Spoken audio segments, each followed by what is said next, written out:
สวัสดีครับทุกท่านวันนี้กับพบกับคลิปนะหนุ่ยคุยขยะครับในวันนี้จะนำขวดเหลือใช้ขวดเป็นขวดเป๊ปซี่นะครับขวดพลาสติกขวด1 ลิตร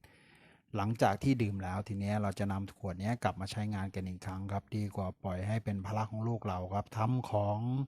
ใช้กันครับของชิ้นเล็กชิ้นน้อยครับมันช่วยลดปริมาณขยะได้มากครับดีกว่าทิ้งไปครับนำกลับมาใช้กันนะครับผม